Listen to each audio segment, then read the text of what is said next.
કાળુભાઈ જાંબુચિયા, મારે તમને એકલું કહેવાનું કે આ જે ન્યાય સંમેલન તમે રાખ્યું હતું એ ન્યાય સંમેલન હતું કે લોક ડાયરો હતો? તમારે પહેલાં એવું લખવું હતું તો કે ભાઈ લોક ડાયરો છે, આવવું હોય તો આવજો એમ કહેવું હતું એમ. કારણ કે ઠેઠ નવસારી, સુરત, ગાંધીનગર, અમદાવાદ, નળકાંઠો, ભાલ, બારા, ચલોતરથી માણસ અહીંયા આવ્યું હતું. શું કામ આવ્યું હતું ખબર છે? કે આ જે આગેવાનો હતા ને એમને સાંભળવા, કે સમાજને શું શિખામણ દેશે, શું સલાહ આપે છે એ સાંભળવાનું હતું. એટલે અહીંયા બધા આવ્યા હતા. પણ તમે તો ભજનીકને બેસી દીધા, જો કલાકારને વંદન બધાને. પણ ભજનનો પ્રોગ્રામ પછી રાખવો હતો તમારે, કાં તો પહેલાં રાખી દેવો હતો ખાલી ભજનનો પ્રોગ્રામ જ તે લોક ડાયરો. તમે તો ઠેઠ સુરતથી ઓલા આવ્યા, ચિરાગભાઈ ઝાલા આવ્યા હતા, પછી મહામંડેશ્વર આપણા ભારતી ઋષિ બાપુ આવ્યા હતા, પછી આપણે શૈલેષભાઈ મીર આવ્યા હતા, પછી આપણે પિન્ટુભાઈ કોળી આવ્યા હતા, અમારા તારાપુર સાઈડથી વિજયભાઈ બારૈયા આવ્યા હતા. એવા અનેક આગેવાનો, યુવાનો, સમાજના કાર્યકરો અહીંયા આવ્યા હતા, પોતાનું કંઈક મનની વાત કરવા માટે આવ્યા હતા. તમે તો એમને તો ના કરવા દીધી, પણ આ બિજરાજભાઈ સોલંકી, રાજુભાઈ સોલંકીની બેઠા એમને માયક ના આપ્યું યાર. તમારે તો બોલવું હતું તો આવી રીતે મારે ઘણી વિડીયો બનાવી ના બોલી લેવાય, બોલવાનું હોય એકલા. લાખો રૂપિયાનું ડીઝલ પેટ્રોલનો ધુમાડો શું કામ કરાવરાયો સમાજ પહે? આ તમને એવું લાગે છે કે અહીંયા ખર્ચ થયો એ વધારશે? નહીં, લાખો રૂપિયાનું ડીઝલ ને પેટ્રોલ બળાવી દીધું તમે. અને એમાં મને એવું લાગે છે કે હિસાબ કર્યો મેં, 200 દીકરીઓનું કરિયાવર થઈ જાય, 200 દીકરીઓ પરણી જાય આપણા સમાજની. એના કરતાં એ કર્યું હોત તો આ ફાળો નાખીને 200 થી 250 દીકરીઓ પરણી થાય, એકલો તેમ ખર્ચો કાલ કરાવી નાખ્યો. ભાઈ ન્યાય નહીં. તો એમને મારતા હતા ને, પહેલાં મારતા હતા એવો વિડીયો પહેલાં પ્રથમ આવ્યો ને, એ વિડીયો શૈલેષભાઈ મીરે એટલે બાવડા સાણંદ જે કોળી ઠાકોર સેનાના અધ્યક્ષ છે એમને દીવ ન્યૂઝમાં આપ્યો. અને એમાંથી વાયરલ વધારે થયો. એટલે પછી આપણા સમાજના બધાએ નાના મોટા આગેવાનો બધાએ અહીંયા ખબર લેવાય પહોંચ્યા. પણ પહેલાં તો અમારો નળકાંઠાના જે રહ્યા એ જ પહોંચ્યા હતા ખબર લેવાય, દવાખાને તે નવનીતભાઈની. હવે એ લોકોને તમે જરા બોલવા નથી દીધા. કંઈક તમારે ત્યારે બોલવાનું હતું નકરું. ઓલા ધરમસિંહભાઈ ધાપા, બાપભાઈ ભાલિયા, પછી અમારા વિજયભાઈ છે, અને જે વકીલ હતા બારૈયા સાહેબ સુરતથી, આવા લોકોને તેમથી એન્ટર જ નથી થવા દીધા. હારા હારા નામથી માણસ હતા એમને મેં જોવા જ નથી દીધા છે, દેખાયા જ નથી. ખોટું બહુ લાગ્યું છે. કારણ આ તો એવું થયું, આપણે બોલાવવાના અને પછી કોથળા બેહાડી દેવાના હેઠે સહી. વાહ, તો આવડે ને તો જ કરાય. 3 વખત તો ઓલા ભાઈ તમારું બોલતા જાય કે આ બધો ખર્ચો કાળુભાઈ, બધો ખર્ચો કાળુભાઈ, બધો ખર્ચો કાળુભાઈ, આવું 3 વખત બોલ્યા માયકમાં. તો ભાઈ સદારામ હોસ્ટેલ બને છે ઠાકોર સમાજની આપણા, એમાં બાપભાઈ ભરવાડ 2,51,00,000 રૂપિયા આપ્યા. એ ક્યાં આપણા સમાજના હતા? જેને મોટું મહાન બનવું હોય એને થોડુંક તો આવે જ, તે વેઠવાનું આવે. એમાં આપણે કહેવાનું ના આવે કે મેં એકલો ખર્ચો કર્યો, સમાજે નહીં મેં કર્યો. આ બધું કહેવાનું ના આવે તમારે. તમે કશું જ ખર્ચો નથી કર્યો, એકલો ખર્ચો તમે સમાજ મેં કરાવીને ખાયો. અને મોટું દુઃખ તો મને એ લાગ્યું કે પેલા ભારતી બાપુ હતા એમને માયક ના આપ્યું. તમે યાર એમ કહું છું, જેને સમાજ ગુરુ માને છે એમને તેમ માયક ના આપ્યું. અમારે જેવા લુખાન ના આપો ચાલે, ચલો ભાઈ મેં સાઈડમાં બેસાડી ચક આઘા રેવી આવ્યું. નકર એ ભારતી બાપુનો સ્કોર્પિયો વેજળકા મને મારી વાટ જોઈને 15 મિનિટ ઊભો હતો, 20 મિનિટ. તું આવ્યા જ તે કે આમાં બે જાય મારે, હું ના આવ્યો. મને ખબર હતી કે હાનમાં સમજે ને એને જ માણા કહેવાય. આગલા દિવસે વિડીયો આવ્યો ને હીરાભાઈનો, એમાં હું સમજી ગયો હતો. કોઈને કહેવું નથી, તમારે કોઈને પૂછવું નથી મોટા આગેવાનોને. અને સીધા હાલો, હું કહી દઉં કાલ કે હાલો અહીંયા સંમેલન કરવાનું છે, ભેગા થઈ જાવ એક વિડીયો બનાવીને. લોકોને ખર્ચો જ કરાવી નાખવાનો કહેવાય કોકને. 15 ધારાસભ્ય અને 33 સંસદ સભ્યો અને આખો સમાજ જો આપણે ગાંધીનગર જતો હોય તો અહીંયા તો આવે જ તે નહીં, અહીંયા આવવાના જ હતા. પણ કહેવું તો પડે ને ભાઈ, આપણા સમાજના આગેવાનો છે એમને કહેવું તો પડે ને કે આ રીતનું આયોજન કરવી કે ના કરવી, સલાહ લેવી પડે. આ તો સારું પરમિશન મળી, નકર પરમિશન ના મળે. બોલો તમને ના મળે પરમિશન. આગેવાનોને કહેવું પડે.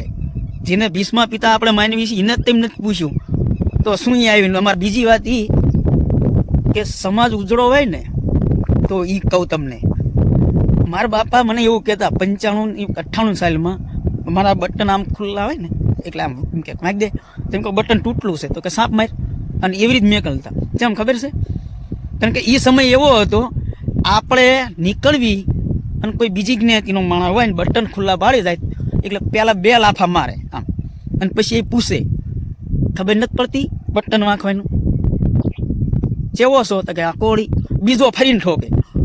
આવો સમય હતો. ત્યાર પરસોત્તમભાઈ એટલે બોમ્બેથી આવ્યા અને એમને અહીંયા પાવડાનું નિશાન રાખ્યું ને એક પાર્ટી અલગ બનાવી અને અપક્ષમાં જીત્યા. અને જીત્યા એવા સમાજ માટે થઈને એમને જે બલિદાન આપ્યું છે એ કોઈ આપ્યું નથી. અત્યારે માયક પકડીને સીધા મંડી જવી છે ને ભાઈ બધાને આવડે. પેલા બલિદાન દેવું પડે કંઈક. આ વિસ્તારમાં મારા વિસ્તારમાં વિજય બારૈયા જ્યારે વિજય બારૈયાને મેં એવું કીધું બુલેટ પોળી સેના લખ્યું હતું એટલે મેં કહ્યું ભાઈ તારે ત્યાં ચીકલી સેના છે હજે હાલમાં છે પૂછ જોઈએ. પછી ભાઈ એટલું સંગઠન મજબૂત કર્યું જ્યારે કોળીને કોઈ ઓળખતા નતા. આમ આ વિસ્તારની વાત કરું તારાપુર સાહેબ, એ ભાઈ એટલું સંગઠન કર્યું ને કે 5 કિલોમીટર લાંબી રેલી કાઢી હતી પહેલી ફર્સ્ટ. આને બલિદાન કહેવાય. એવા માણસને તમે અહીંયા બોલાવીને અને હેઠે બેહારો છો, કોઈને બતાવવા નથી દેતા, કોઈને મોઢે નથી દેખાવા દેતા, આટલું બધું અપમાન કરવાનું ખોટું લાગ્યું હોય.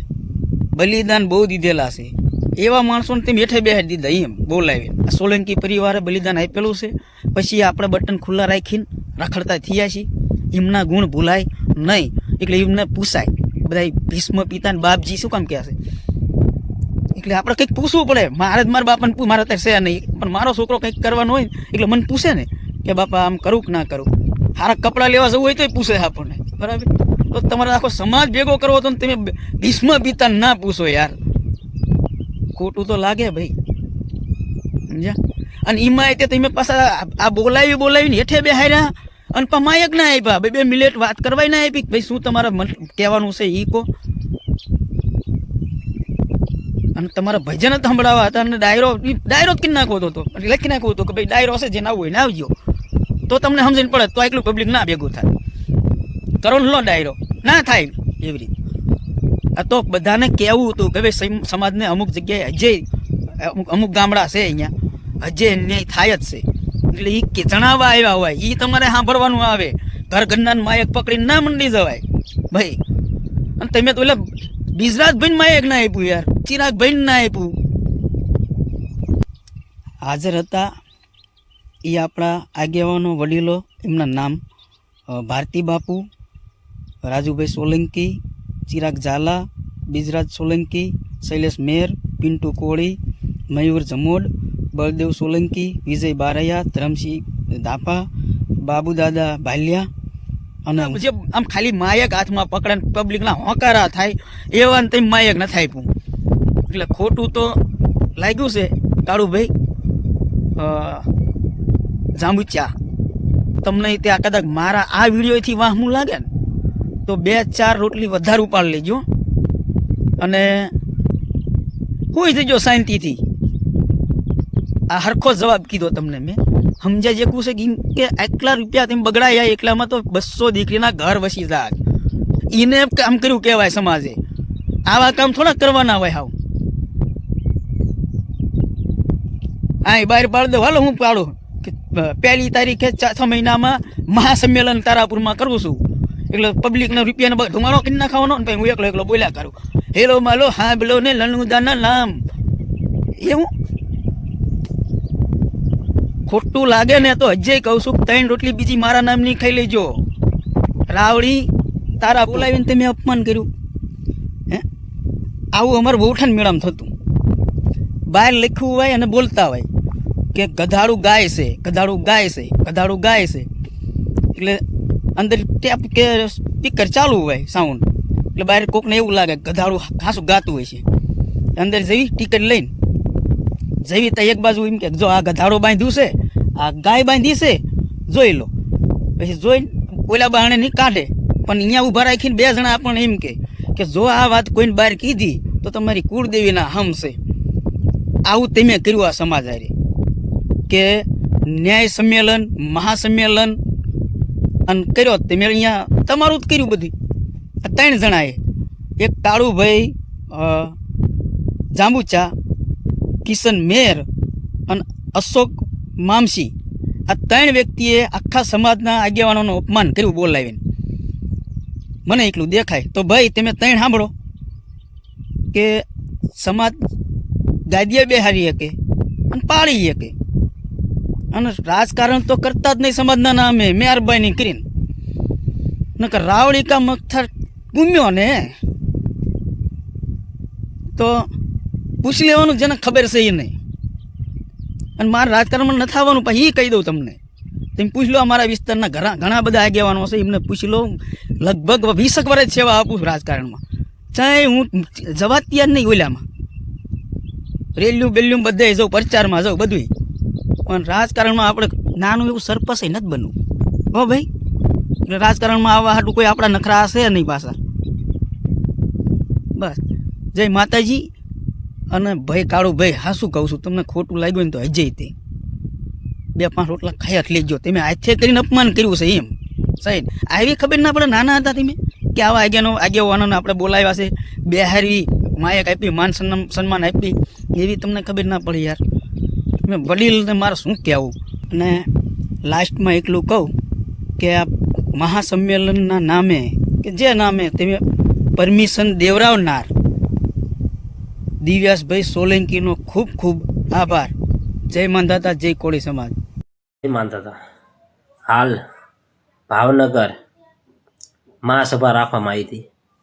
હવે વિચાર કરો કે આપણો આવડો મોટો કોળી સમાજ હોય, આખા જિલ્લાની અંદર જો સમાજ આવી શકતો હોય, તો આપણું કહેવાનું એક જ છે કે આ કોળી સમાજને કે ભાઈ તમારા વિસ્તારના તમે તમારા વિસ્તારને થાન આપો, અને જે બીજેથી જે આગેવાન આવે એને તમે થાન દેતા નહોતા, તો બધાને બોલવાનો મોકો આપવો પડે. અને જે તમે આ રાજકારણ કરો છો ને, એ તમારી આ રામલીલા હંકારી લઈ જાઓ. અને જેમ જીતુભાઈ વાઘાણીને જો ઘર ભેગો કરવાનો હોય ને, અને તમે જે આ સમાજમાં ભાગલા પડવાની કરો ને સમાજના લોકો, એ બધી તમારી રામલીલા હંકારી લેજો. ન કે સમાજ જાગી ગયો હોય, અને સમાજને ખબર જ છે કે આ રાજકીય સમયને નહોતું. અમને એવું ના માનો કે નથી ખબર, જેમ કે અમે ખાલી પગ મૂકવી તો અમને ખબર પડી જાય. એટલે સમાજમાં જે તમે ભાગલા પાડવાની વાત કરો ને, એ તમારી સિસ્ટમ બંધ કરી દીજો. તમે એક વિચાર કરો, સમાજના જે આગેવાન આવ્યા હોય, તમે એને સ્ટેજ ઉપર થાન ના દો તો આ કેવું યોગ્ય કહેવાય? એ વિચાર કરો ને. શું સમાજ શું લેવા માટે આવે કે સમાજને અન્યાય થતો હોય ને એ ઊભો રહે? તો તમારા ભાવનગરના લોકોને તમે સ્ટેજ ઉપર બેવરાવો, અને અન્ય બહારથી કોરી સમાજ આવે એને તમે એમ કહો કે અહીંયા બેસી જાઓ, તો પછી બધાને સરખા રાખવા પડે. તમારે સ્ટેજ ઉપર એવું કરવાનું હતું, સ્ટેજ ઉપર કોઈ નહીં, ખાલી ઋષિ બાપુ એક જ સ્ટેજ ઉપર. તો આ સમાજને ખાસ સંદેશો દેવાનું કારણ એક જ છે કે આટલું તમે જે રાજકીય કરો ને, એ ભાઈ તમારી રામલીલા બંધ કરી લેજો. આ પશ્ચિમ વિધાનસભાની અંદર કોરી સમાજ નહીં, ઓર ગુજરાતની અંદર કોરી સમાજ જાગી ગયો. તમે જે સમાજની અંદર ભાગલા પાડવા નીકળ્યા હો ને, એ તમારી રામલીલા હંક લેજો. જેમ કે સમાજને શું તમે માનો કે નહીં ખબર હોય? સમાજને બધી ખબર પડે. એટલે જે કરતા હોય એ કરો. અને તમે એમ કહો કે અમે રાજકારણ કરવા નથી આવ્યા. ભાઈ આ સભા રાજકારણ કરવા માટે જ તમારું હતું, અને આ અમને પહેલેથી જ ખબર હતી. જેમ કે ખબર એનું કારણ છે કે સમાજને બધી ખબર પડે છે. એટલે તમે જે કરો ને કરો તમારા મેતે.